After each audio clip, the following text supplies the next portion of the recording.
This is a painting by Viktor Rosdahl. It's about this size. The title is Elineberg 2020. It shows the late modernist housing estate where the artist grew up in the south of Sweden in the early 70s. But it's a future scenario in 2020, and things have changed since he grew up there.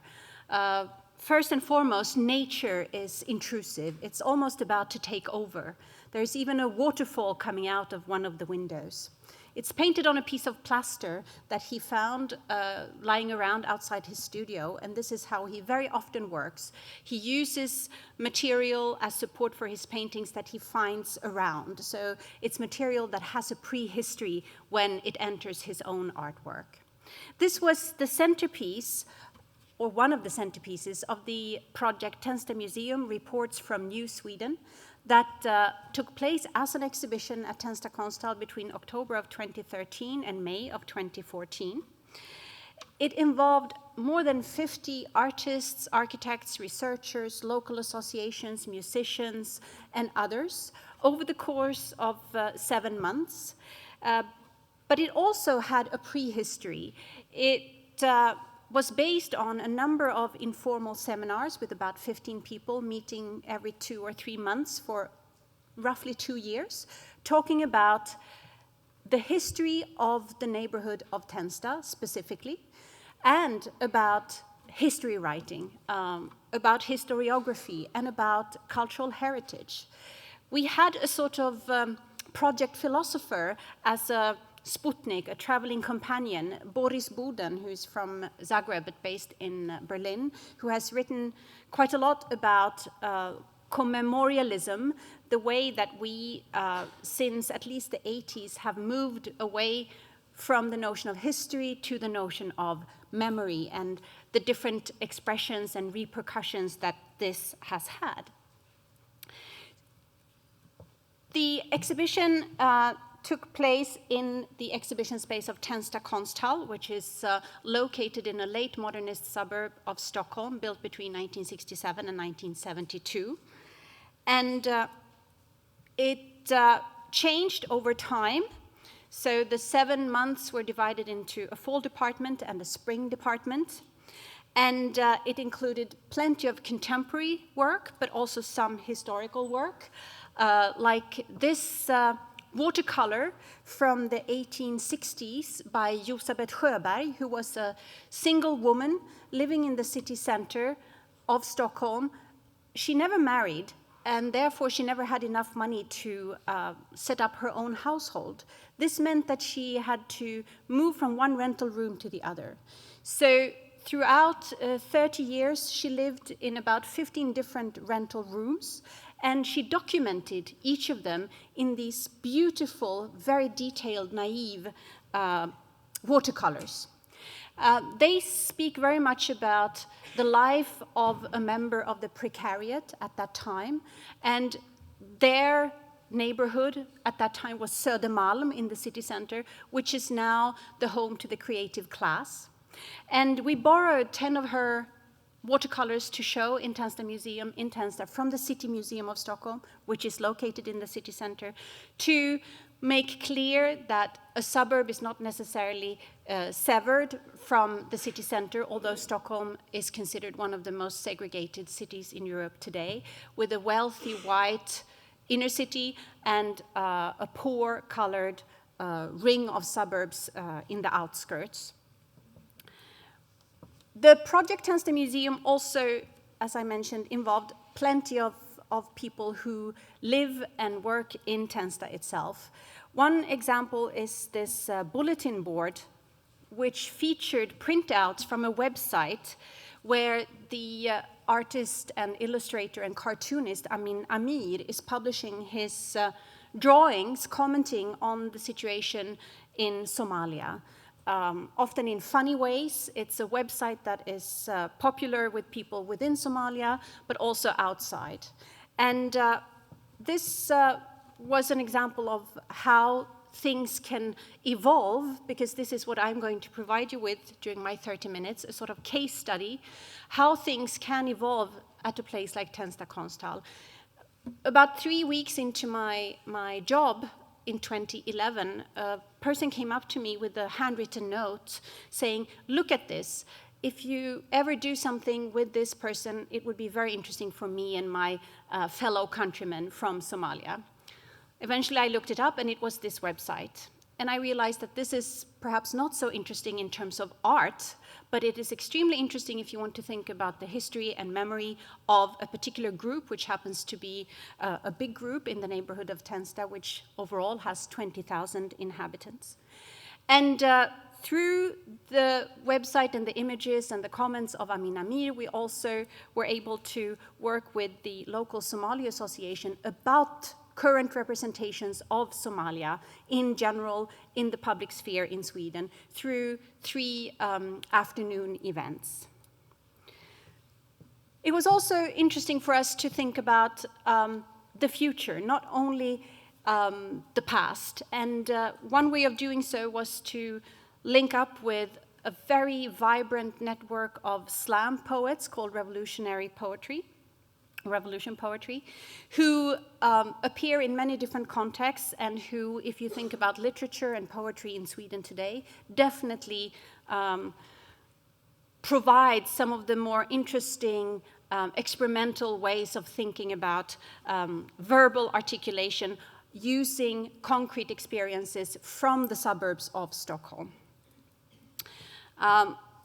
The spring department, the second part, also contained documentary material from the archive of the Kurdish Association, which is one of the biggest in the neighborhood and one of the oldest, and who since the beginning in the 80s has had a strong cultural program.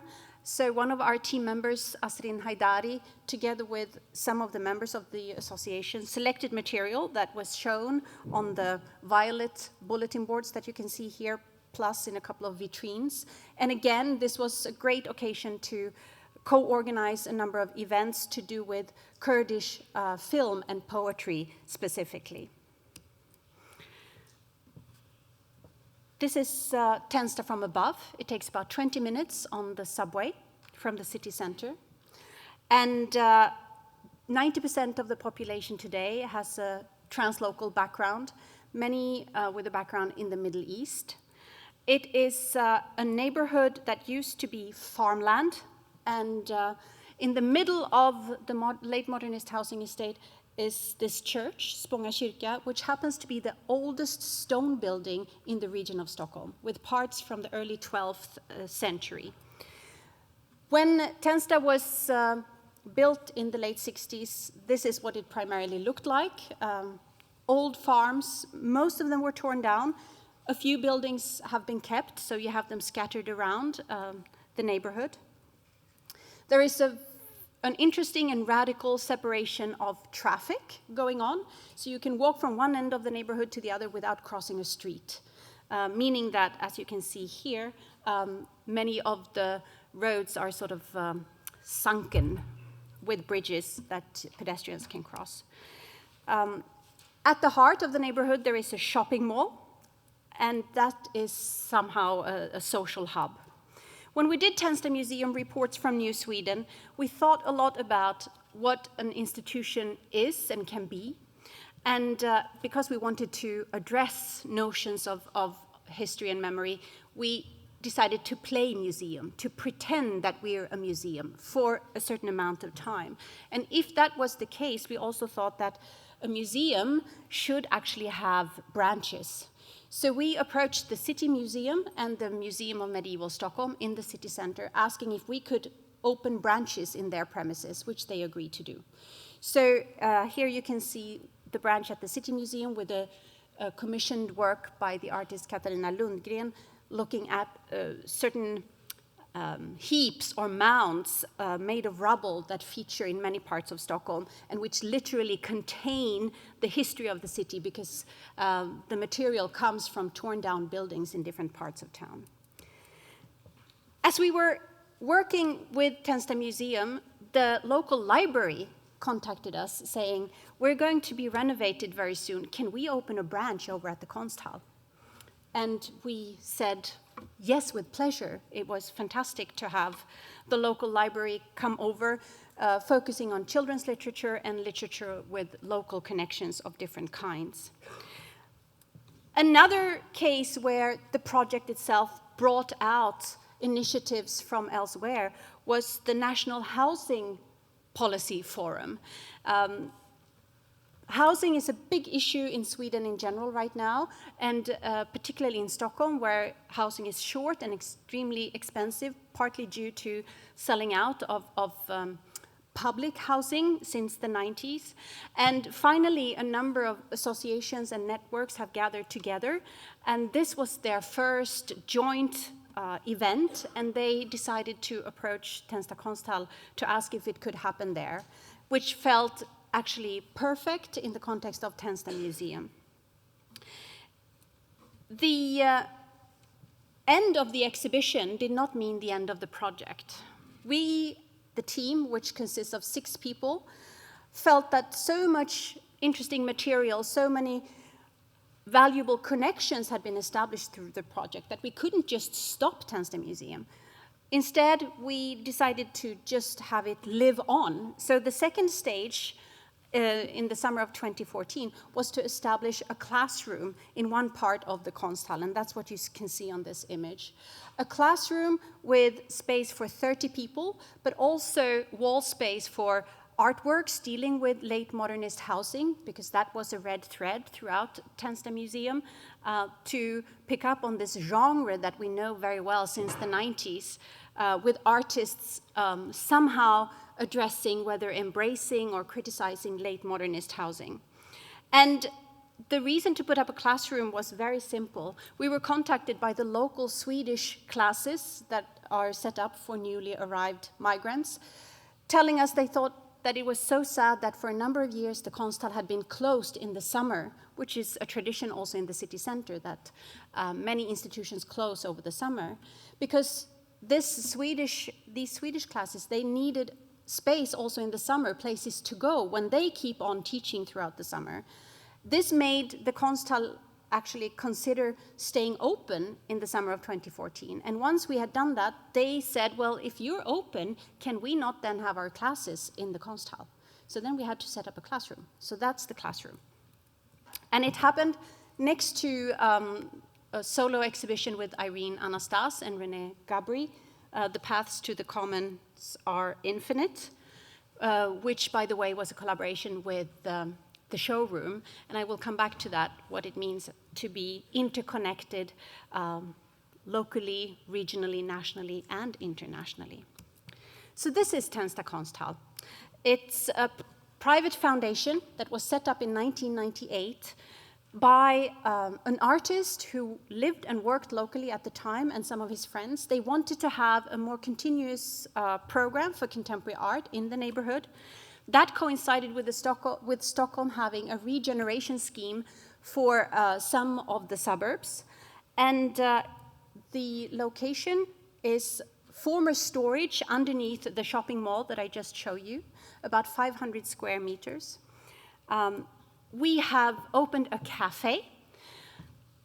It's not the case that you cannot find tea and coffee and things like that in Tensta. You can, but there is not really a cafe as an environment. And we are too small to run it ourselves, so it's been outsourced to a local social company whose purpose it is to try and create jobs for people living locally. And it's actually quite popular, both with visitors who come primarily to look at art and be part of seminars, and local inhabitants who like the environment of a cafe. So how does it work on a day-to-day level? Running an art center in a suburb which is residential, a suburb which is disadvantaged economically and socially speaking. The average income is lower than the national average. The unemployment is higher than the national average. The age is lower than the national average, interestingly enough. We insist on, and this is also part of the mission statement, to work with art on the highest level, let's say, but art which is potentially complicated, sophisticated, difficult, but also, of course, fun and pleasurable, but to mediate this in ways that can make sense in the neighborhood of Tensta. None of us had worked there before when I started 4 years ago, so it was urgent to try and figure out what the place was, although I had spent quite some time there as a child because my great-grandmother used to live there in the 70s, but that was a very different time. So one way for us to gently get to know the neighborhood and its inhabitants is to dislocate our staff meetings. So at least once a month we do our staff meetings in other premises with other organizations. We simply call them up and ask them if we can use them for a staff meeting. There is something we have to do, which is the staff meeting, but at the same time we also want to learn about what they're doing, and we get to talk a little bit about what we do as well, and we can invite them back to the Konsthall. This has led to many interesting relationships, some of which are more long-term than others. Children and youth, that's part of the program, as can be expected. We have tried to work with it in slightly different ways than the teams before. Art camps are courses run during the school holidays, and they were there set up by my predecessor. We now collaborate with different educational institutions. So every art camp is a collaboration with an educational institution like an art school or the architecture school. And it's everything from portrait painting to learning how to build huts, because we are indeed next door to a natural reserve with forests to be used. And once a year, we collect material that has been done during the art camps of the year and make a small exhibition in the city center. A bit like with Josabeth Sjöberg's watercolors, we think that it's very important to have a back and forth movement, that things that happen in Tensta can go elsewhere and things that originate elsewhere come to Tensta. The tea and coffee salons with the local women's center is a concrete result of one of our dislocated staff meetings. When we went to see them in their apartment, they do language courses, cooking courses, sewing classes, etc. in a small apartment. They have about 250 members, and it's supposedly the only trans-ethnic association in the neighborhood. And we asked them, how can the Konsthall, and this is what we always ask, be interesting, relevant, and even useful for you as an association? They immediately replied, well, we want to make tea and coffee salons in your cafe. So ever since that, we do it a couple of times per season. It's quite often thematic, so it's to do with baking or how you make tea in different contexts, etc. And through this, we also got to know Fahima Al-Nabsi, who now is working as our receptionist. So nothing of this is actually engineered, but many things happen due to the approach that we're trying to use. At the same time, every now and then, there's a very straightforward art exhibition, which can be contemplative, with works on display. And I will defend this till my last drop of blood. I think it's extremely important also to be able to do this. This was Iman Issa's beautiful solo exhibition, dealing a lot with memory and history as well. So distantly related to Tensta Museum, you could say. Or Bernd Krause's playful project, BBDG, we are continuing, the Björn Borg Design Group, which is a very funny, quirky, and critical project to do with a Swedish predilection for thinking that we're the world champions at almost everything. Those of us who are older in the audience remember Björn Borg as the world's best tennis player. Young people primarily know Björn Borg through the underwear. So this is what Bernd is playing with, and what you see here is basically a second-hand store for Björn Borg design clothes and items.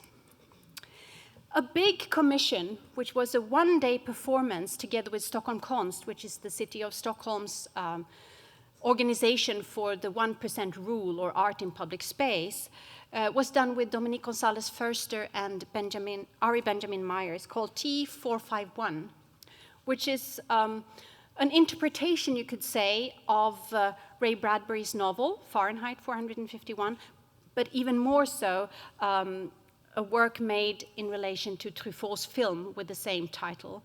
So what Dominique Gonzalez-Foerster and Ari Benjamin Myers did was that they selected a number of scenes from the film, used the music from the film as a red thread, and then staged these scenes in different locations, starting in the city center. Here you can see the city library in the building of Gunnar Asplund. It continued in the subway,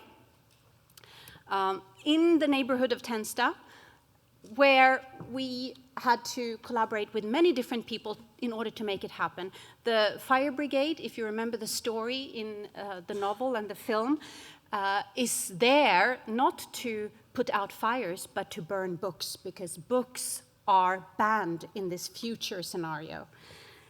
So we worked with the local boxing club, who provided us with well-trained, handsome, and very energetic men who took on their roles as firemen very seriously, as you can see here. Not burning books, but spraying them with blue water, because we were not allowed to use fire. And this happened in the neighborhood of Tensta. And the final scene, and this is an important moment for me, because it remains one of my highlights in terms of art experience in the last few years. You maybe remember the scene from the film at the very, very end. The only way for literature to survive then is for people to learn the novels by heart. So in the film, you see people walk around in a forest. Somebody is just reciting The Idiot, somebody else is reciting Don Quixote, etc. And this was restaged in Tensta with a number of people who had responded to an open call. And it was absolutely sublime. And this was a one-day performance. It cost a lot of money, but it was the kind of project that I think an arts organization like Tensta Konsthall always has to be able to do at the same time. We create connections, we collaborate with many different partners. It happens locally, with associations, with schools, like the local social company I mentioned that runs the cafe. But it's also essential, I believe, to contribute to scholarship, let's say. And this book is an example of that. No is Not an Answer, which is a monographic publication on the work of Marie-Louise Ekman, who is possibly one of the most important artists in Sweden in the post-war period. She just turned 70. And she retired as the director of the Royal Dramatic Theatre. She's also known as an artist who began working in the late 60s in a pop naivistic style, often with very feminist content in a playful, absurd way. Striptease from 1973. She's also been very involved with performative work, lately on the stage, before that off stage, and she's also known as a filmmaker. She's directed about 10 feature films, and she's made 3 television series. So we did a show with her work in retrospect, contextualized by 3 artists internationally whom we felt had some resemblance to her work, but artists who are not known in Sweden. So you had the peculiar situation of somewhat a superstar in the Swedish context and a media figure, surrounded by work of people that are not known in Sweden, whereas if you go abroad, she is completely unknown and they are quite well known. And this was something we also tried and reflect in the publication that came out in the end. Or this one, Contemporary Art and Its Commercial Markets, which was published in 2012, trying to look at the boom of the commercial art market in the last 15 years, co-edited with Ola Veldhuis, who is a Dutch scholar specialized in the art market.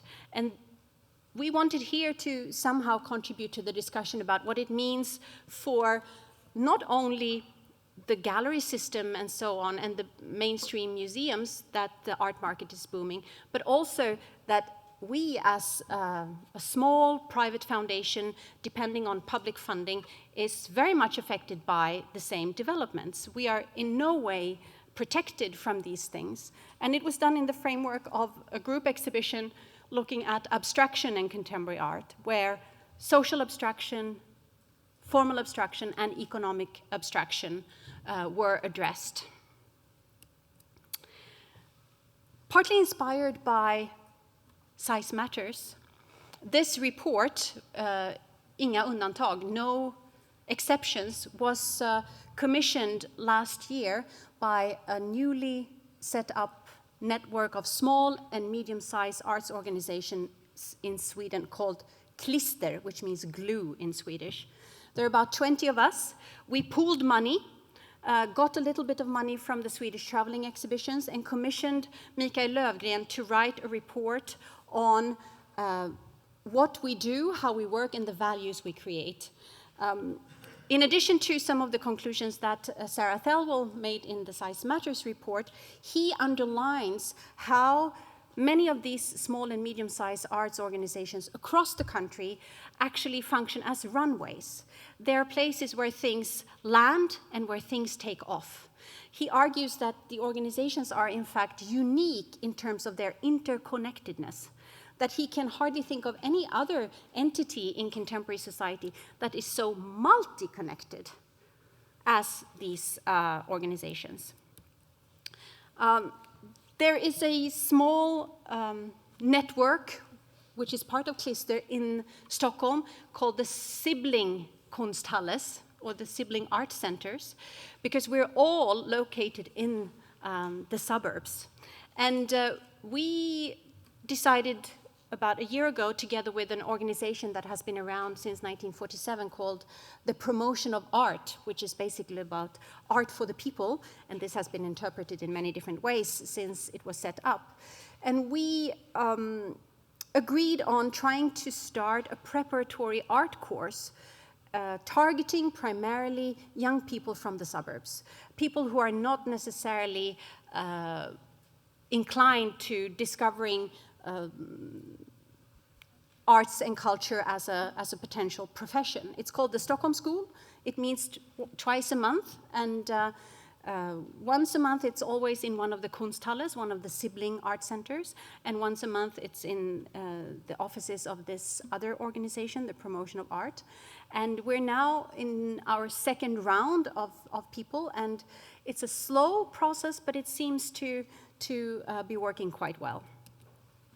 This is what you see when you exit the subway on your way to Tensta Konsthall. And from this, you can gather that we're quite embedded. And when we write our reports, we tend to say that we're probably one of the most embedded art centers in Sweden. I always think about what Hito Steyer, the artist, has written about embeddedness when I do that, because she argues that if we think about the embedded journalists in the Iraq War, the ones who actually went with the troops, with their mobile cameras, etc., what they produced were not the clearest images, but the blurriest ones. Those were the images where you can hardly see what's on the picture. So at the same time as embeddedness has an allure and is interesting, it is also something to be aware of in terms of becoming a bit blinded. And I think this embeddedness gets some of its power if it is combined with being connected on other levels, nationally and internationally. And this is just a few of the networks that have been set up over the last few years, which I think point to an interesting development, which is about trying to act a bit more together, trying to maybe mobilize. You were mentioning militancy, Andrea, at least a desire to start to think in tandem in a bit more of an organized way. I'm approaching my 30 minutes, but I have something that I would like to read to you. Do I have time?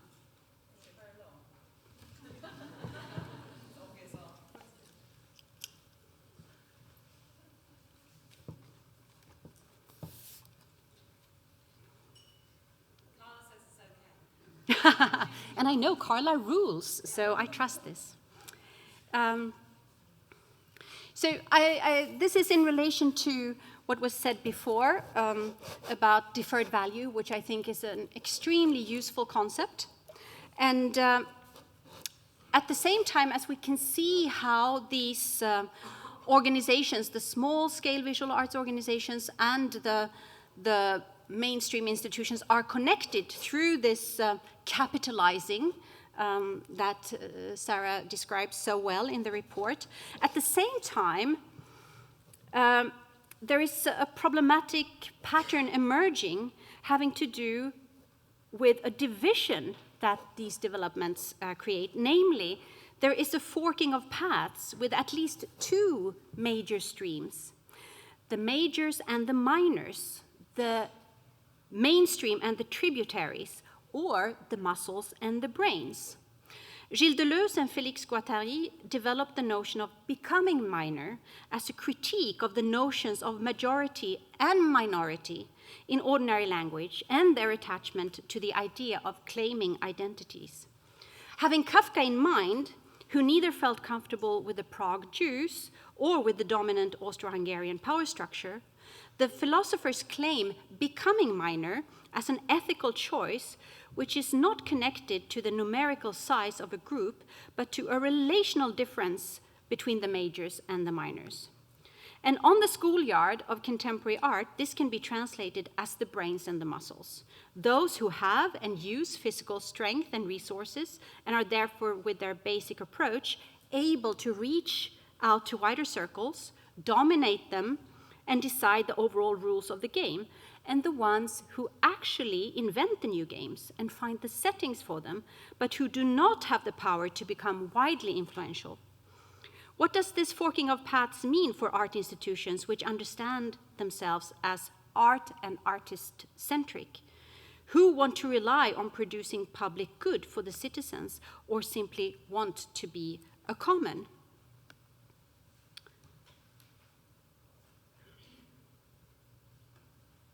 So what is at stake here is value, clearly, a clash between different kinds of values, such as economic value, public value, and deferred value.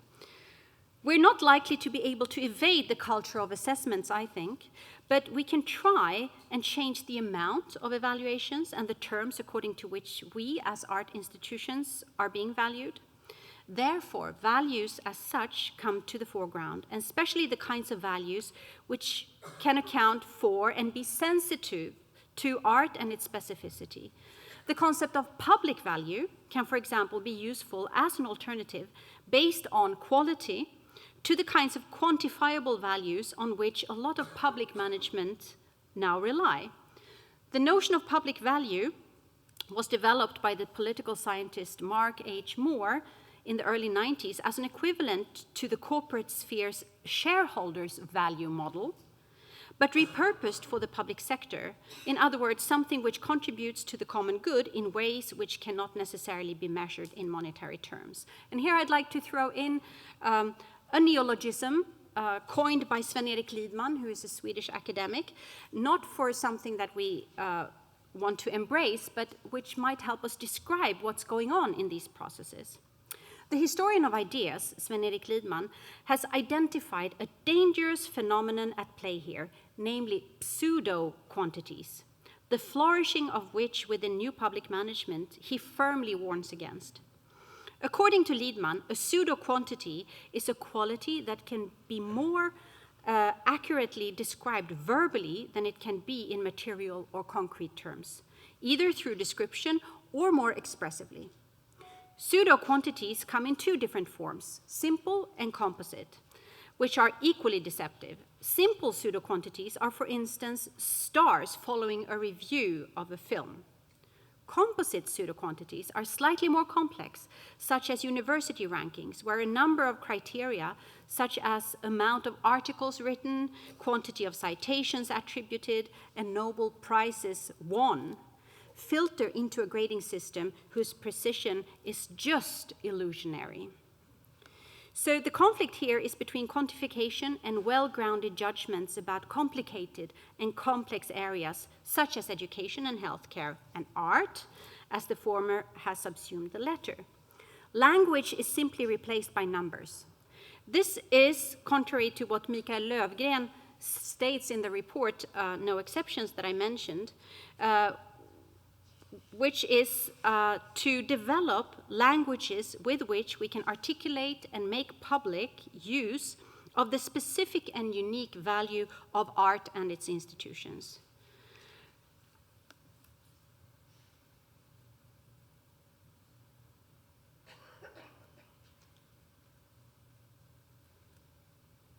So, this being said, maybe we should remember what Pierluigi Sacco has said in his research on cultural economy, and he's looking at the macro levels of why cities or regions are flourishing. He says that it's not about whether money is spent on culture, which matters, but it is how it is being spent. And similarly, maybe it's crucial for us to think not about if assessments and reporting, etc., are happening, but how this is being done. And in order to do this, I think I can fully subscribe to what Mikael Löfgren is saying about finding new languages and new terms, neologisms, as Kodjo was discussing earlier. And personally, I'm right now grappling with the notion of quality. I feel an urge to go back to talking about what's good and bad, because we are drowning in trash. And I want us to survive this, and I wonder if one way is to talk more about value. I tend to also move into lines of thinking that are to do with priorities, the notion of priority, and the notion of urgency. Thank you.